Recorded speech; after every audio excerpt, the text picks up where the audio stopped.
Baik, untuk pembelajaran seterusnya kita akan tengok pula kaitan antara nombor dalam bentuk indeks yang dikuasakan dengan pendaraban berulang.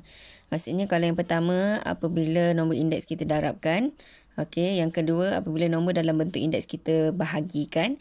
Sekarang ni yang ketiga apabila nombor dalam bentuk indeks kita kuasakan. So kita tunjukkan dulu dengan pendaraban berulang apa yang berlaku jika 3 kuasa 2 dikurungkan kuasa 4 pula. Okey, apa maksudnya? Apabila 3 kuasa 2 kuasa 4, dia adalah bersamaan dengan 3 kuasa 2 darab 3 kuasa 2 darab 3 kuasa 2 darab 3 kuasa 2 sebanyak 4 kalilah. Okey, so kalau kita dah belajar apabila asasnya yang sama kita darabkan, maka indeksnya kita akan tambahkan. Sebab tu dia jadi 3 kuasa 2 tambah 2 tambah 2 tambah 2. Okey, kita tengok pula kat sini apabila 2 tu kita tambahkan sebanyak 4 kali, so dia jadilah 3 kuasa 2 dalam kurungan darab 4 lah. So sebenarnya dia adalah bersamaan dengan 3 kuasa 8. Even awak nak tambah 2 tambah 2 tambah 2 pun sama je, dia adalah 8 juga. Maka apa yang kita boleh simpulkan, apabila 3 kuasa 2 kuasakan dengan 4, maka dia adalah bersamaan dengan 3 kuasa 2 darab 4. Okey, bersamaan dengan 3 kuasa 8. Tengok pula contoh yang kedua. Apabila 5 kuasa 4 dikuasakan 3, so dia adalah bersamaan dengan 5 kuasa 4 darab 3. So dia bersamaan dengan 5 kuasa 12. So inilah pembuktian dari segi pendaraban berulang yang menunjukkan apabila nombor dalam bentuk indeks kita kuasakan, apa yang berlaku kepada indeks tersebut akan jadi darab. Ingat ini adalah hukum indeks yang ketiga. Apabila nombor dalam bentuk indeks dikuasakan, maka indeks tersebut adalah dalam keadaan darab.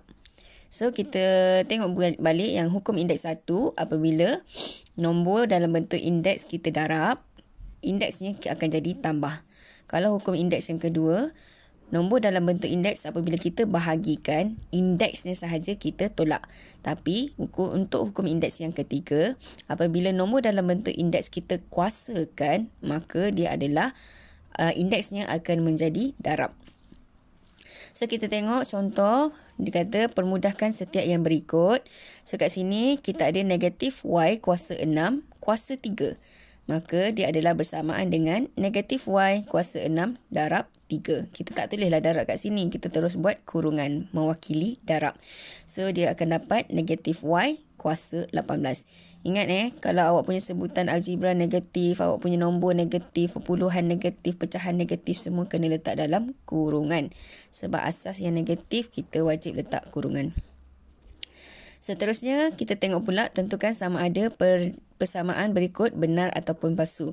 So, kita nak tengok adakah 2 kuasa 3 kuasa 4 bersamaan dengan 2 kuasa 2 kuasa 6. So, kita tengok bahagian kiri persamaan. So, kita ada kiri dan kanan lah. Ini tanda sama dengan. So, kiri persamaan, kita tengok apabila 2 kuasa 3 dikuasakan 4, dia akan jadi 2 kuasa 3 darab 4. So, akan dapat 2 kuasa 12. Tengok pula di bahagian kanan persamaan. Kita buat bahagian kanan. Apabila 2 kuasa 2 dikuasakan 6, dia adalah bersamaan dengan 2 kuasa 2 darab 6. Okey, dia akan dapat 2 kuasa 12. So, bila awak tengok, apabila kiri dan kanan persamaan adalah sama, maka persamaan berikut adalah benar. Sebab tu dia kata 2 kuasa 3 kuasa 4 adalah sama dengan 2 kuasa 2 kuasa 6. So, benarlah. Tengok pula contoh yang seterusnya. Apabila 3 kuasa 2 kuasa 6 sama dengan 27 kuasa 2 kuasa 4. Nak tengok pernyataan ni benar ataupun palsu. Kita tengok dulu bahagian kiri. Apabila 3 kuasa 2 dikuasakan 6 adalah bersamaan dengan 3 darab 2 darab 6. Kita akan dapat 3 kuasa 12. Untuk bahagian kanan persamaan, awak tengok 27 kuasa 2 kuasa 4. Macam mana kita nak tahu dia ni sama ke tidak dengan 3 kuasa 12? So, apa yang perlu awak lakukan?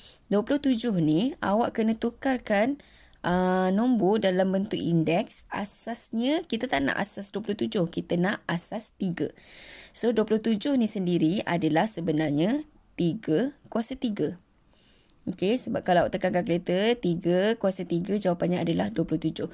Kenapa kita nak tukar dalam asas bentuk dalam asas 3? Sebab kita nak tengok sama ada dia sama tak dengan bahagian kiri persamaan. Sebab bahagian kiri persamaan pakai asas 3.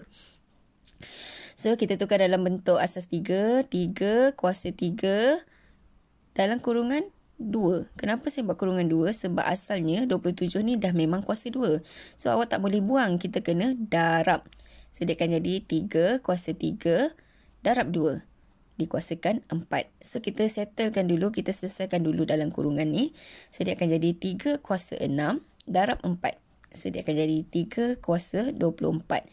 So, kita tengok kiri 3 kuasa 12, kanan 3 kuasa 24. So, dia tak sama. Bila tak sama, persamaan ini adalah palsu.